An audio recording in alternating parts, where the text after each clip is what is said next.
mean, does that mean we're sending? We are now, We are. 4 o'clock straight up. All right, it is 4 o'clock. We'll go ahead and call the meeting to order. Note as present, we do have a full table. Mayor Hobbs, Alderman Parsley, Alderman Messick, myself, and Director Burrows. Second point on the agenda is approval of the agenda. Everybody's had time to eyeball that. We have a motion. Yep. All right, second. Donnie will second. All right. Moving on to number 3, approval of the minutes from the December 30 meeting. Again, if we've had a second to look over that, if we can just entertain a motion. Donnie, you wanna make that motion? Want me to? You make it, I'm not. Well, wasn't there a problem with the money on it? I'm sorry. Was there a problem on the money on it that was over? Or something, did that get worked out? The one thing that we talked about was the disparity on the van quotes for the rec center. But that's coming back around this month. Alrighty, I'll make the motion. I'll second. All right, so that passes. Item number 4, public comments. Floor is open.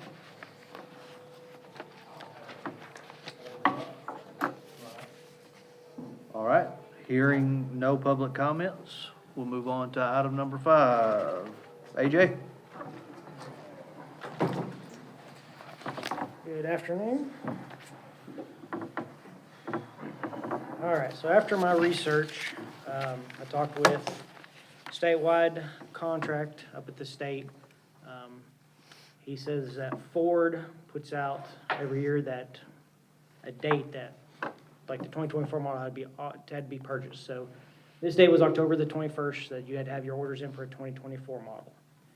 Our purchase order was issued on October 31st, so we missed that deadline. He was more informative than the gentleman at the Ford dealership in Murfreesboro. So since we missed that deadline of 2021, all he could offer us was a 2025, even though his quote said December 10th was the expiration date. Because the Ford date was already the 21st of October, he doesn't have to honor that. So I reached out to Al White Ford, and you'll have in your packet there that they can get us a 2025 model for $55,987 using the statewide contract. How much was the 2024 for? It was 53.7, I believe, if I remember right. What was the original contract? What was the original bid? 53.7. 53.7? There was, And then they came back at something, It's like AJ said, when they came back, it was for the 25 Right. model, and that was the difference. They just went up $2,000 on that model year. the exact difference between from Ford Murfreesboro, the exact difference between a 24 and a 25 was $1,989. This is the difference.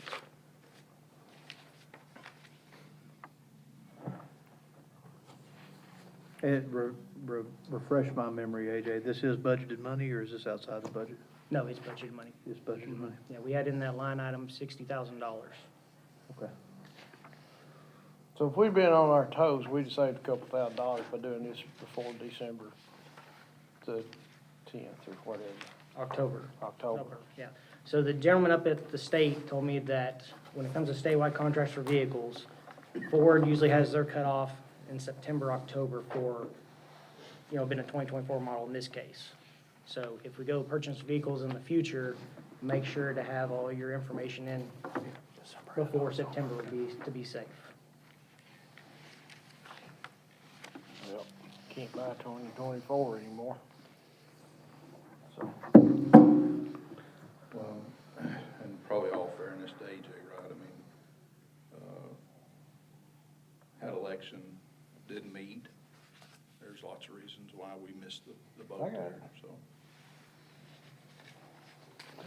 I'll make the motion. I'll second. All right. Vote? We made the motion, second it. Yeah. We're for it, you know. Okay, yeah, note that it's unanimous, and that the proposition passes. Thank you very much. Thank you, AJ. All right, moving on to item number 6, request to raise purchase order threshold to $5,000. This came before the Finance Committee earlier in the year. At that point, it was approved to continue, but there were some questions regarding how high we could move the threshold, whether it should be, it's currently 1,500, and then there was debate whether it could be 2,500 or 5,000. We looked into it. The Finance Department recommends 5,000, which we can do if we want to. And this is only the threshold for a baseline purchase order. It doesn't affect the requirements of higher amounts, you know, when something goes over 10 or 25 or 35,000. Doesn't change the request for bids or the type of bids or BOMA approval or mayor's signature to enter into a contract. We're not talking about any of that. This is just the minimum threshold of when a purchase order would be required. And again, it's $1,500 now. But we're finding that that's so low, I think it was set back in the 70s, that it's difficult. You know, we get a lot of little items that are easily $1,500, and they gotta go out and they gotta request a purchase order and go through all of it. Where this would just get that minimum threshold up to 5,000, which is where we have our threshold on a capital item. So anyway, that's all the Finance Department's recommending if we want to go ahead and raise that to $5,000. 5,000 seems a little high to me. But that is a number you're comfortable with? I'm comfortable with it. The other directors, of course, are comfortable with it. It's just whether the Finance Committee and the mayor and you know, then Bowman's gonna be comfortable with it, I guess, so. If you're in the water department and you wanna buy one valve to Yeah. replace something, you're looking at, you're there. Yeah. They can't buy anything without a purchase order. So, you know, I understand their wants. Yeah, I get it from that aspect. I would theorize that's kind of the extreme. Yeah, well, I'd say they probably handle more expensive stuff than most every other department does, but you can't break it down by departments and give one department you know. The bottom line is they're still held accountable for their budgets irregardless, so. Yeah. That's the recommendation is 5,000. It needs to be raised. I don't think there's a lot of debate about that. It's just what we're comfortable with, you know, what our, Yeah, my what initial level? question was why 5,000 and not 3? But, you know, if this has been a mark set decades ago, then, I mean, that makes sense. Just, you know, being able to spend $4,500 without some amount of PO approval is a little queasy. You gentlemen may be more comfortable with it than I am, though. Well, they're still held accountable. Yeah, I mean, for what it's still to the buying. budget, It's yeah. not- You know, it's what they spend under that $5,000 is not something that we don't see. Yeah. Okay. Are you comfortable with that, Anthony? with the 5,000? Yes, I am. I'll make the motion. I'll second it. All right. I'll put a yay vote in on top of that, and we'll go ahead and make it unanimous. All right, item number 7, presentation to the committee from John Dixon and David Pate with the Family Counseling Center. Gentlemen?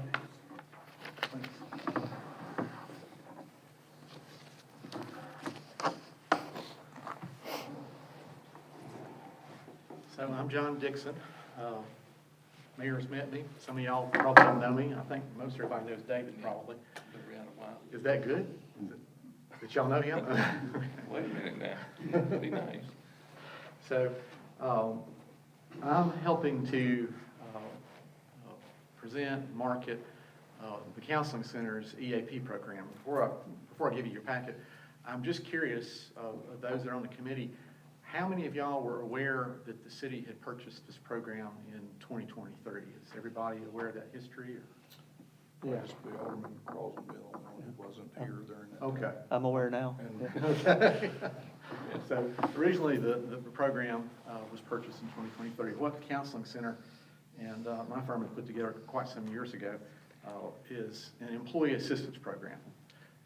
Now, a lot of employee assistance programs are tied to, like, say, your health insurance. And they'll cover mostly things having to do with addiction. There might be some suicide prevention, but they're not that robust as this program is. So we'll talk about, what's involved in just a second. But the program was initially implemented May of '23. And then for reasons that David would probably have to speak to, it just never was communicated to the first responders. Because initially it was only taken out to cover first responders for the city. And for some reason, materials didn't get handed out. There weren't appointments set up with department heads to clearly communicate the program to the covered employees. And so there was not a whole lot of utilization, but it was just basically for lack of knowledge. Then late last summer, largely through word of mouth, some of the police officers and EMTs, firefighters began to hear about it. There's one of David's employees has a son that works for the police department, and somebody was struggling with something, and he said, "Hey, are you aware about this program?" So since late September, early October, and the word, just kind of word of mouth, began to spread, there have been over 60 distinct visits since that time. So once the people knew about it, it is being utilized.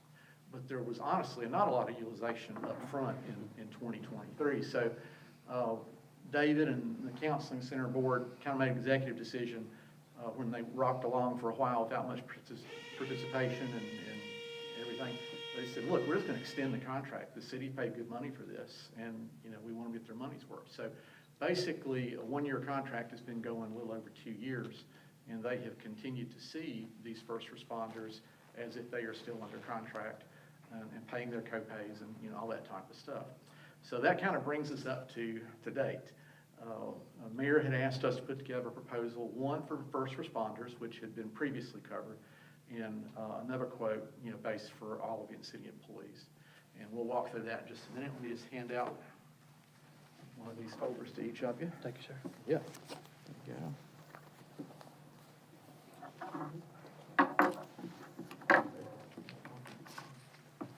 So if I could call your attention to the very first page on the right-hand side,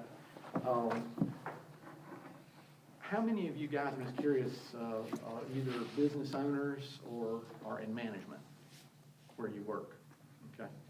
So this is one of those rhetorical questions, but do employees who are having problems at home often leave them there, or do those come to work with them? In my experience, those problems come to work with them, whether it's a child, marital issues, substance abuse, whatever. Those problems tend to follow employees to work. So we had designed this program to try to address all the major issues that people deal with, and to do so in an effective manner and in a way that gets results. Personally, I have referred no less than a dozen troubled marriages to the Counseling Center over the last, I'd say 15 years. And I did that because folks I knew were having problems, they weren't getting help, and they just were continuing to stay in counseling. I had good results through the Counseling Center, and I have referred people and will continue to refer people. So the EAP is not just going to address substance abuse issues. If somebody's got a marital problem, if somebody's got a problem with their kids, other types of problems, maybe even a work-related problem, these folks are equipped to address those. And there's some statistics on that first page that, especially as regards to the first responders and police officers, I think you'll find very interesting. And don't worry, we're not going to go through every line of every page, okay? This program is called Wellness All Around. I've already kind of buried the lead. The reason it's called Wellness All Around is because it's designed to meet and address all the major categories that folks have problems in typically. But more than that, it also addresses some employer issues. So this particular EAP is unique in the marketplace, and we're going through an annual review right now looking at competitive programs that are offered by insurance companies and others. But it remains unique in the fact that it offers benefits for the employees, but it also offers benefits for the employer, which we'll talk about in just a moment. But one thing I do want to stress, on that second page where it says Wellness All Around, if I can call your attention to the very bottom of that page, this is the only EAP in our region. Now, there's some national ones, okay, but this is only regional EAP in our region that offers that 24-hour crisis and resource hotline that has local licensed counselors answering that phone 24/7, and that's big.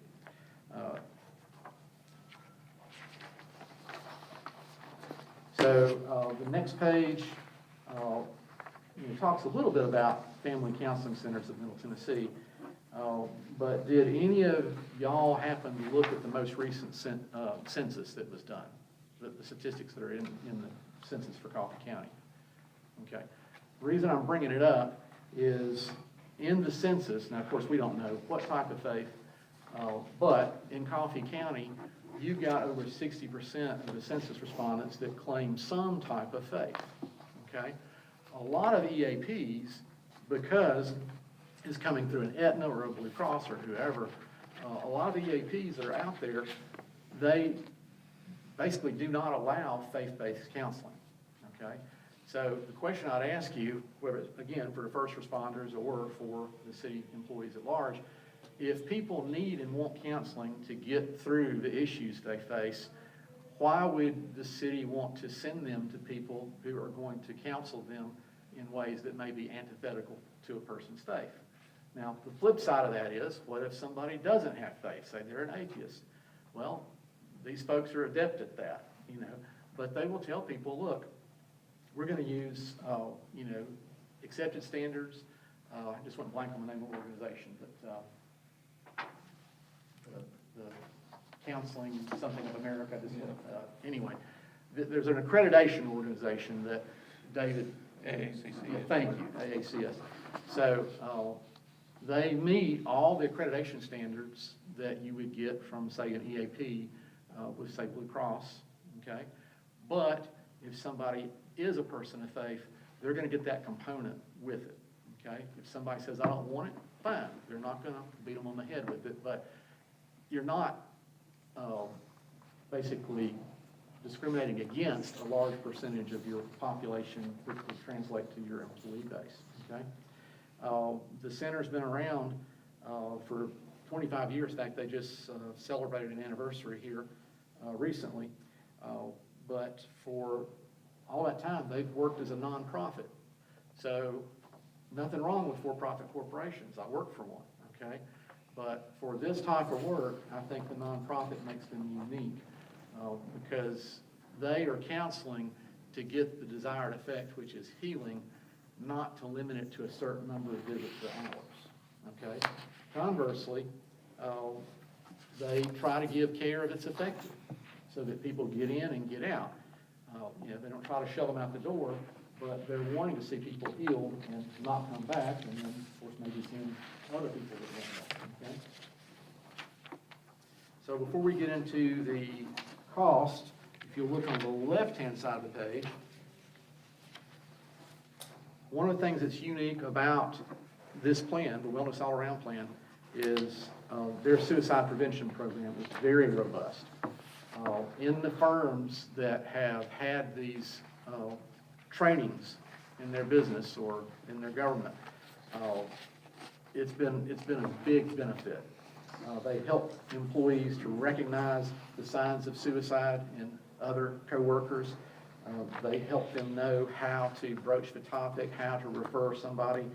And David, if you could just speak very briefly to how this works when y'all come in and do QPR seminar. Excellent. QPR seminars are free to all groups.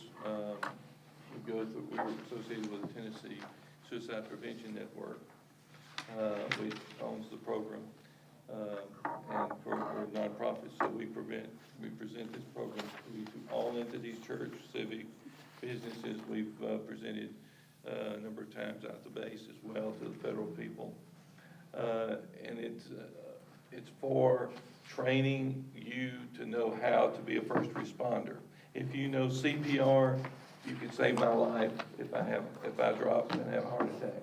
If you know QPR, you can save those that are silent. It's a silent killer. Nearly every time we present this program, and I don't know of one time in the past 300 or 400 that I haven't had at least one person say, that's my spouse, or that's my child, or that's my family member.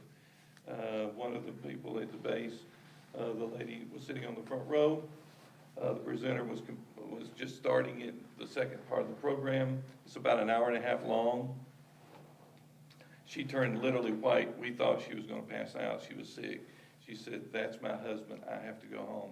She literally went home unexpectedly, found him writing a suicide note, and was planning to end his life with news before she got home that evening.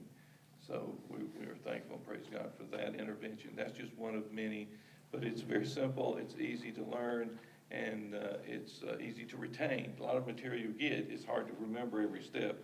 This is one that's been proven. It was developed here in our state, and it's across the country now. So we were thankful to be one of the first ones to begin to use it a number of years ago. So that's baked into the mix of benefits, and it's a huge benefit. My own sister had suicidal ideations, and the center helped her get help. This was years ago. I mentioned that it has some employer benefits. To my knowledge, Mayor, I don't think that they ever used this when they first signed up for it, but there's a Hire Right program. You'll see that as the next page behind this QPR. But there is an assessment program that's built in. So, you know, if they're going to hire a new police officer or a first responder or another city employee, this program's available. It's really dead on accurate, and both the employers as well as nonprofits that have utilized it have found it to be very beneficial in hiring people, making sure that they get the right person for the right job. The next two pages are tied in with that 24-hour crisis hotline. Have any of y'all ended up taking care of your parents in the late stages of their life? I did both of mine. And this is huge. I wish it had been available at the time, but if you've got a crisis, whether it's suicide or something else, well, you know, you can call that 24-hour, 7-day-a-week number and get a licensed certified counselor. And then if they can't help you on the phone, maybe kind of do triage and then get you to a counselor the next day. The counseling center prides itself in making sure that they get to people within a day of notifying that there's a need. But in the instance of my mom, who tried to stay at home as long as she could, and we tried to keep her there, it also offers care calls, okay? So it's just simply where somebody on the team calls, and let's use my example, my mother, and says, hey, Miss Dixon, have you had your medications today? You know, and that type of stuff. And so they'll call them, check on them, make sure they're taking the medications. You know, all that's built in. That leads to this fact, which we haven't even touched on. Most EAPs are only covering the employee, okay? And only then if they're on the insurance. That's the way most EAPs work, okay? The way this one works, in part because it's nonprofit and it's been designed to work this way, is it covers a household. So on the first responders that we've got, that have been covered, okay, it doesn't just cover that city employee, it covers his spouse, covers his kids. My mom lived with us for about 2 years before the end. Would cover a parent or somebody else, living in the house. So that is a huge benefit that's baked into this as well, is it's household coverage, not just a single employee, okay? So before we get down into the cost of the program, just pause. Any questions? Anybody? Okay. So if you go to the very last page on the right-hand side, there's a summary of benefits, and then there's the pricing, whether you do first responders or the whole city, okay? So under that EAP program, there are 6 annual sessions for each employee and each household member, and they don't have to be related. This actually came up here a couple of years ago, I think, that could be an exchange student, maybe if was living in the household with you. If, let's say, everybody's just happy and healthy, and, you know, mom or dad's the employee, and they blow through their 6 visits, okay, it has to be approved, but the other visits that are unused could be applied to them, okay? If somebody's got a really big problem, and let's say it's taken, you know, 15, 20 visits or something like that, there are steep discounts into the street pricing per counseling session that the center offers to the employees, you know, of the city. And of course, we already mentioned the QPR, the Access Hope 24/7 crisis hotline. There's even 2 financial crisis and financial planning sessions available to members. If maybe somebody's facing bankruptcy, they don't know what to do. Well, we've got an answer for that.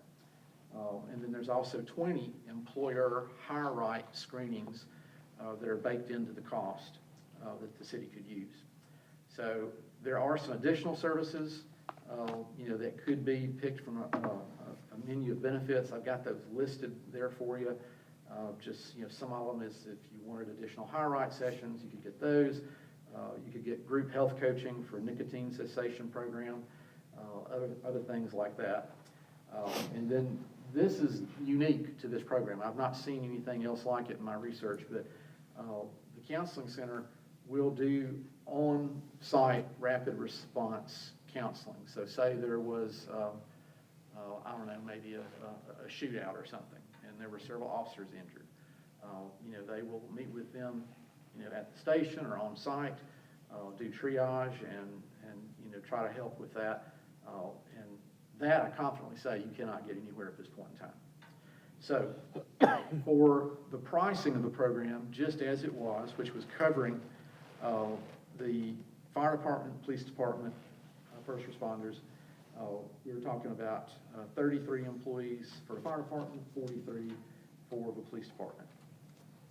If it's paid monthly, that per month per employee cost is $23.95, equaling $21,555 annually. That's an increase of only $800 from 2 years ago when the city initially adopted this program. If a single payment is made, then there is a discount of 5%. And if you did a one-time payment, you know, basically works out to be 13.1 cents per work hour per covered employee. If you wanted to look at offering this and expanding it to the whole city, that would be the 76 first responders plus another 154 city employees.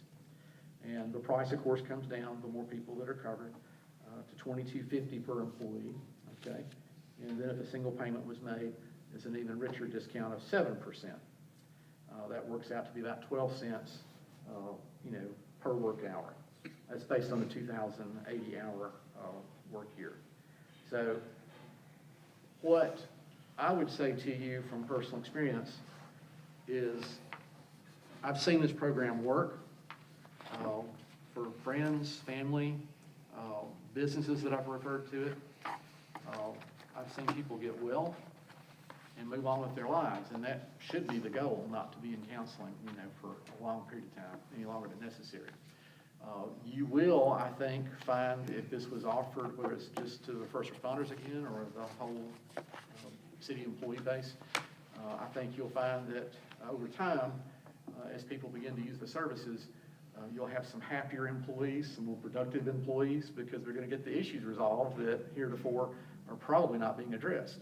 And it may just be because they don't know where to go, you know. But unlike what may be attached to a health insurance plan, this is not driving people to an 800 number and a disembodied voice over the telephone, because they can work with people on the phone, they can work with people Zoom, they can work with people in person. But they are, most importantly, I guess I'll close with this, most of the plans that are offered with employee benefit structures once you use whatever free visits, of course, we know there's nothing free, it's, you know, it's being paid for some way, but once you get past those free visits, online or on the phone, and then you say, well, I think I need some more help, you know, I want to see somebody in person, typically speaking, you have to change counselors. I'm talking about other programs, okay? With this program, once you get past, say, the crisis hotline, and you get assigned to a counselor, you meet with them, you're comfortable with them, you stay with that counselor, whether it's on the phone, Zoom, in person. The benefit of that is you aren't starting over. If you're in a traditional EAP, you might kind of get comfortable with the counselor, and then you go, whoops, I'm out of my visits, I gotta go see somebody in person. Then you're gonna be shifted or offloaded to somebody else, and you kind of almost start over again. So the continuity of the program is very important, and I think that's why they have success, is you aren't changing counselors as you go through the process, you just stay with one. So, any questions? I do not. So, of course, I'd just like to thank you guys for the additional year, right, that we didn't pay for. And, It was the right thing to do. yeah. We live here, this is our home too. But I mean, and for everybody else, right, I mean, when we started this, HR was a part-time deal inside of accounting. Now, they've met with HR. I think we can roll it out correctly, and, you know, just based on what they're saying, the second year, once word of mouth came by, I mean, 60, Distinct visits. 60 visits is a big number, right, within what we're trying to accomplish. I don't know if it's because it's local, I mean, you know, or you guys just do a phenomenal job, or whatever that is, but I think, you know, I would, and we have Adam and Bill here, I mean, if you guys have any comments about it, but I don't see it, I see it as a very economic way to help these guys through stressful jobs and what they do for a living, so. The 60 visits the second year, were those all first responders? Yes, or sir, because they it's were all only first responders that recovered Okay, initially, so. okay. yes. That's all we've ever offered it to. Okay. I can give a little humor spot here. Somehow or another, he's got from our fire department personnel talking to Tullahoma Fire Department personnel. Fire department personnel called, and from Tullahoma, and they've been trying to get in for the past few months. Because they said, well, they have it, so we're going to be talking with them next. Okay, all right. This is our home, this is where we start. Yes, sir. Well, we appreciate that. Thank you. All right. Thank you, everybody. Mr. Dixon, Mr. Pate, thank you very much. Yeah.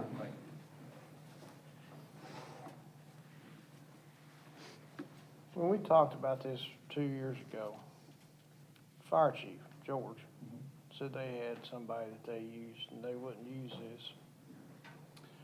Which is proved to be a little different, right? I think when it's local, I think they're more apt to do it. And by these guys continuing the second year at no cost to us, I think it is proven that had we rolled it out correctly on the front end, we could have got started earlier. And when HR and I were talking about it, I mean, we reached out a little, and we can't confirm anybody's used the other services that he's referring to. That they use this one? Yeah. 60, they've got 60 cases, or what was it, 60 what? 60 visits. Roughly, let's call it in September. In the second year, once everybody knew about it.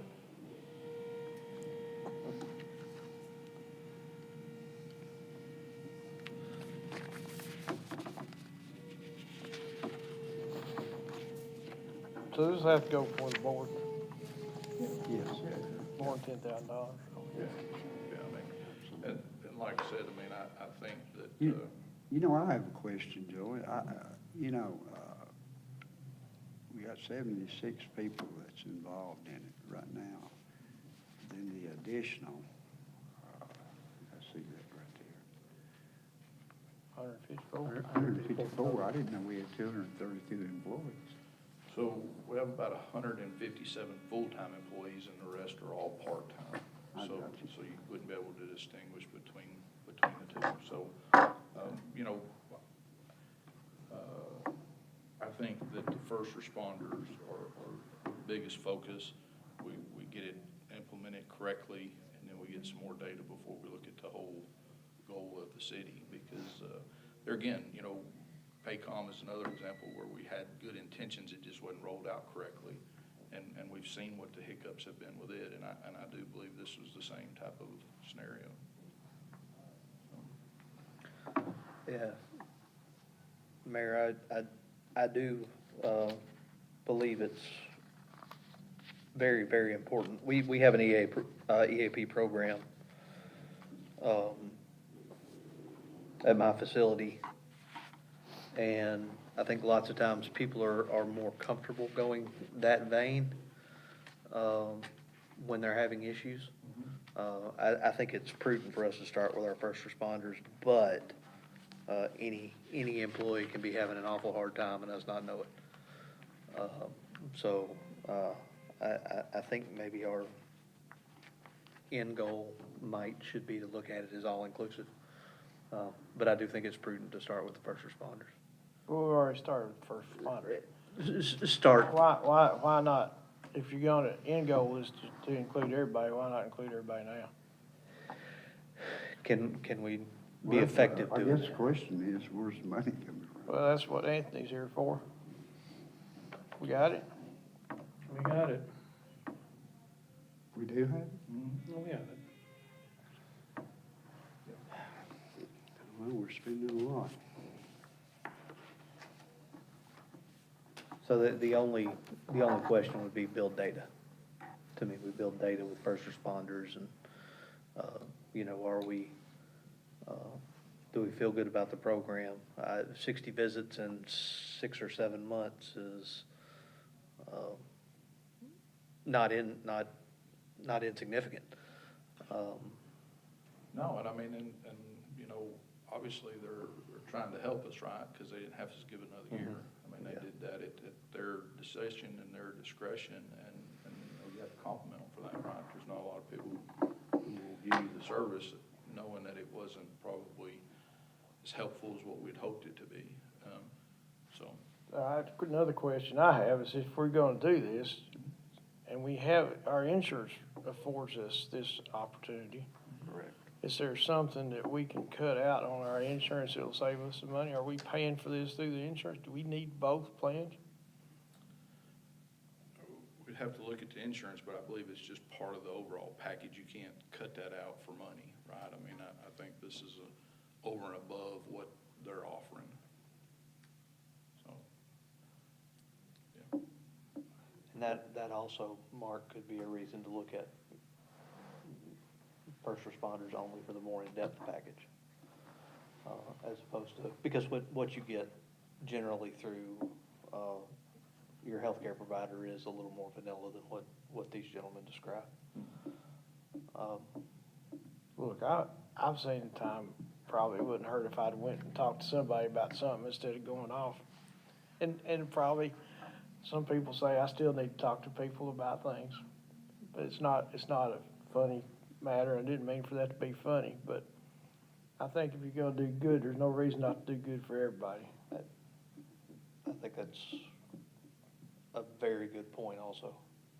And to continue Alderman Messick's point about offsetting costs, we have an insurance meeting coming up, I believe in January, and that's where we're gonna go over things like our deductibles, excess equipment that we no longer need to be insuring, see if we can't get our premiums down a little bit more, and then get some offset on the insurance side to kind of balance this out. Yeah, and on that, I mean, you know, we're doing asset lists, we're getting rid of stuff that we're just paying for sitting around, and there'll be an offset to all that, from our premium side, right? So you'll know about this by the meeting in February. You'll have a rough idea. Yeah, I mean, Kinda. and it's like Anthony said, right, I mean, we can afford either plan that you guys choose, right, I mean, So we gotta take to the board anyhow, so we'll talk about this at the board again. So I'd just make a motion that we forward this to the board and just get it out of finance and let's hash it over at the board meeting. Because then we'll know how much money we're saving and we'll be in a little better situation. So let me ask you one more question.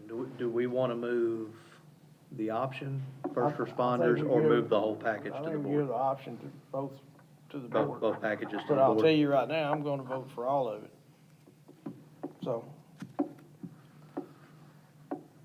Yeah, I mean, and that's just my way of thinking, and if y'all think differently, I'm okay with it, we'll do whatever you're gonna do, but. But I mean, going back to when we first did this, right, I mean, the three of us were budget and finance, right? We were taking it on as first responders, it was new to us, I mean, we didn't have any history, we didn't know exactly what to expect. Now we have the history, and I agree with you, Mark, I mean, I think why not offer it to everybody, but.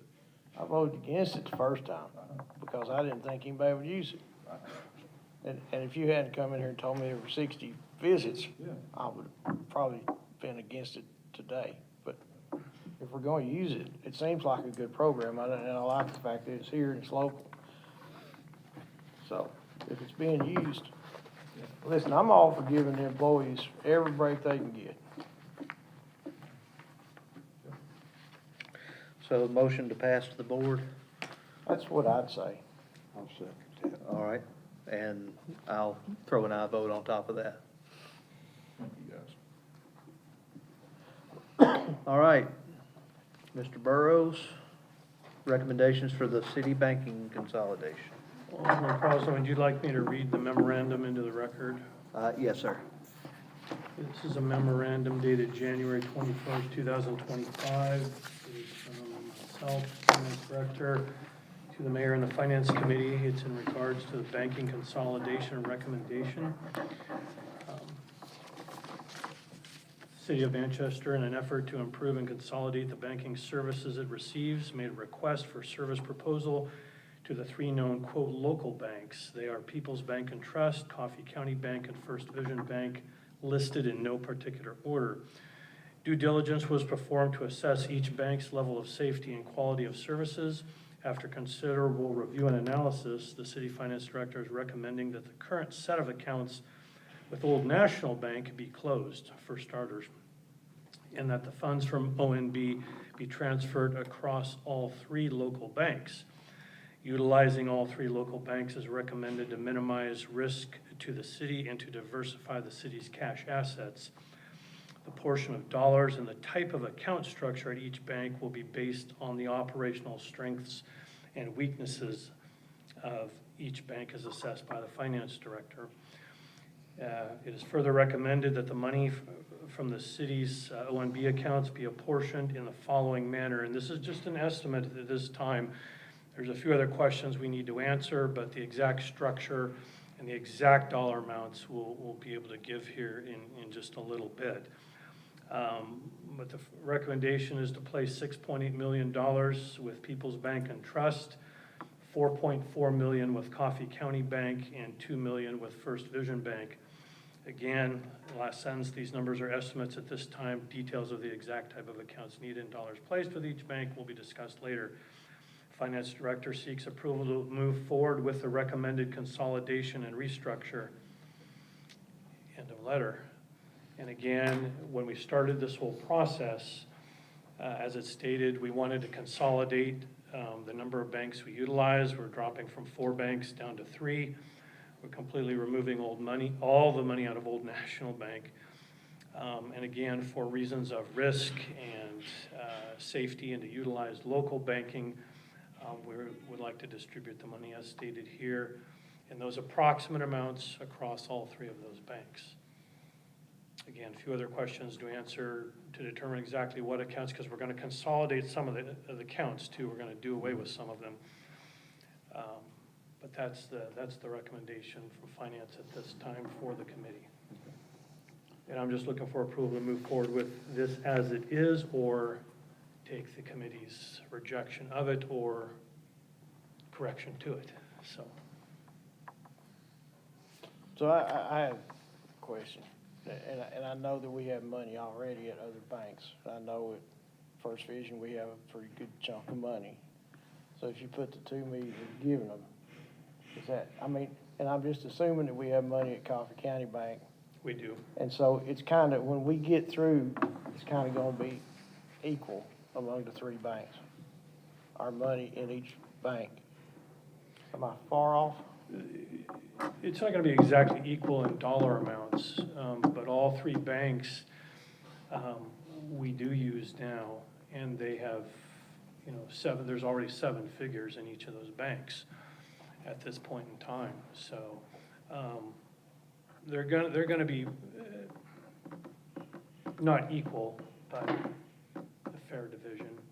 And again, a lot of the assessment rested on, again, risk management and operational needs of the city. So we're we are assessing and using each bank according to its strengths and weaknesses as we see, you know, how well they fit to the city's needs and requirements. And then, one caveat to that, by the end of 2026, there will roughly be $4.5–5 million taken out of this, because all the ARP money will have been spent. So who would have seen, as an example, may have the most today, it's the short-lived most. So who's getting ARP money? Just put it all in one bank? For now, it is sitting in one account, yes. It's at Old National right now. Yeah, I know that, but where's it going? Well, we think it's gonna go to Coffee County. Okay, now, who is gonna handle all of our payroll account money? Coffee County. Okay. Which is your most ins and outs, probably, right?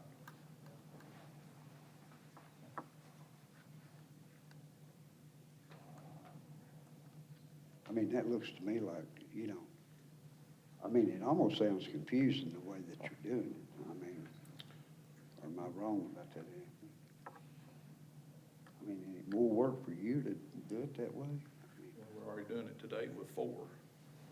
So we're taking 1 out. It's actually getting less confusing. And what Anthony's goal, and don't let me speak for you, right? I mean, he's trying to work with the people that, in his mind, that he does the most contact with, meets his needs, right? I mean, a lot of these monies are just stagnant type monies, right, that, Right.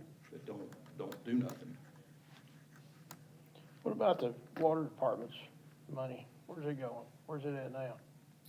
Peoples, I believe. Yeah. They've got, what, $4 million? No, Oh, no. 2.5, 3 maybe max. Yeah. And the rec center activity is staying where it currently is, correct? So that's a whole bigger conversation, but yes, I mean, it is, I know there's some peculiarities that are, Yeah. you know, as we unique to the rec consolidate center. things, you'll be able to have a clearer picture and know exactly where everything is. Yeah.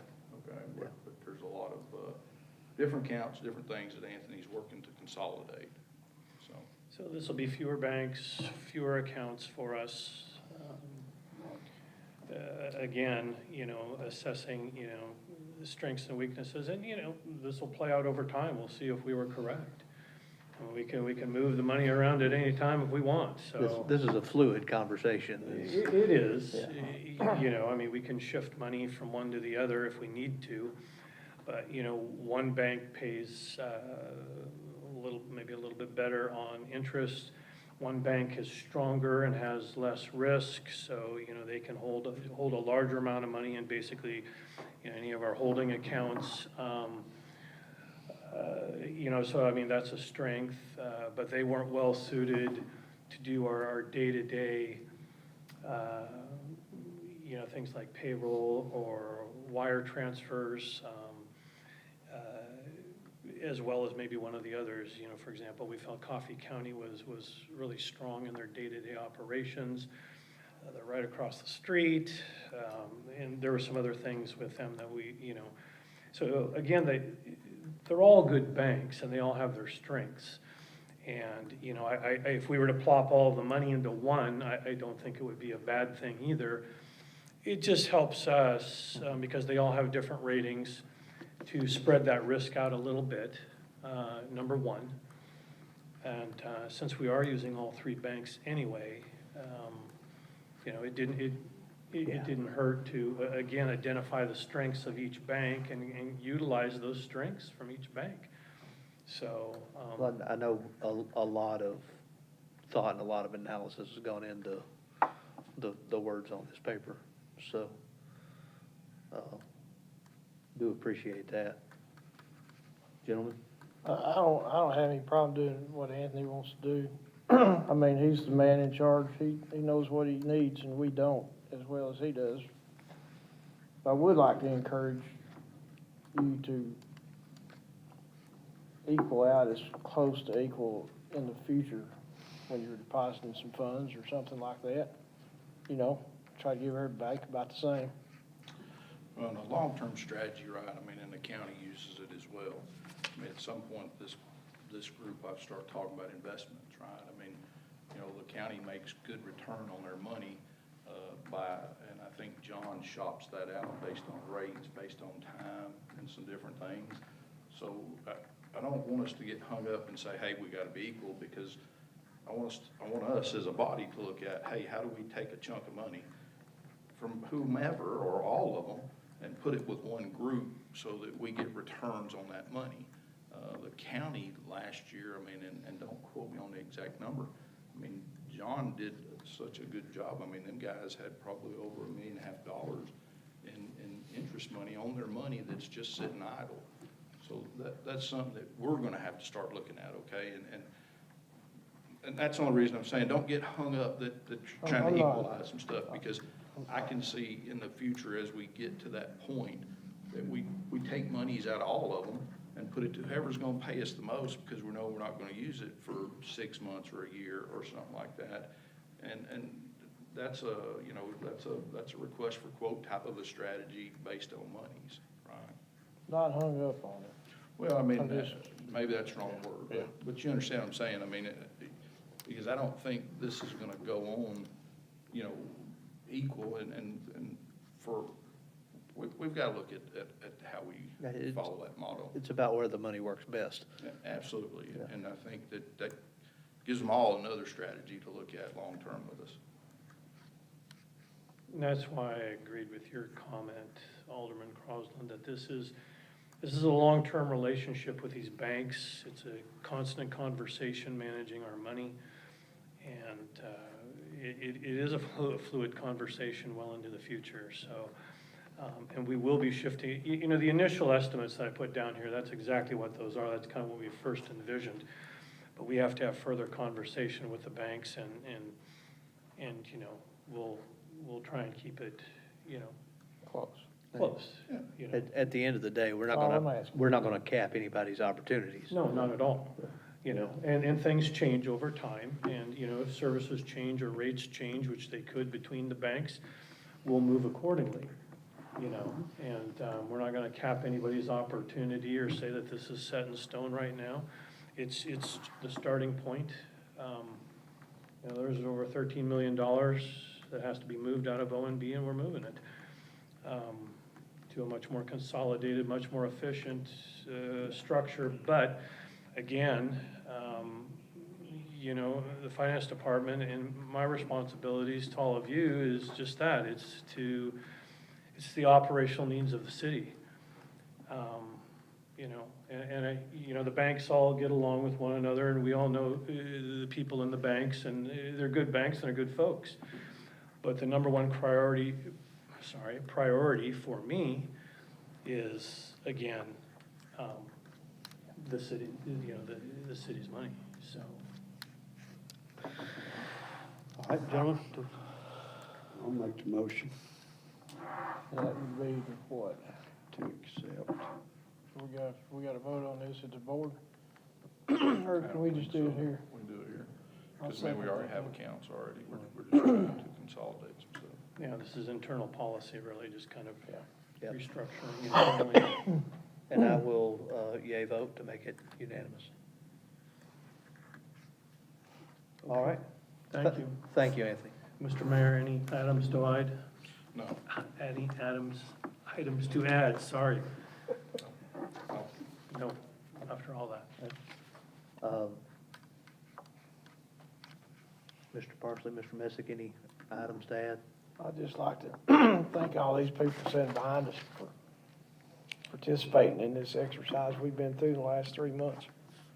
Yeah, absolutely. I think particularly the representation from the banks has been, it's been nice to see.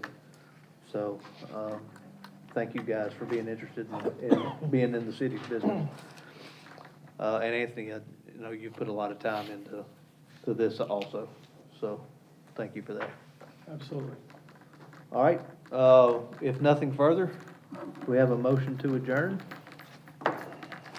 I'm not gonna make that You motion. you guys want to stay? I got a plan. It's only meeting at 5:30. I don't care if we set it on 5:30. Meeting's adjourned. Thank you all very much.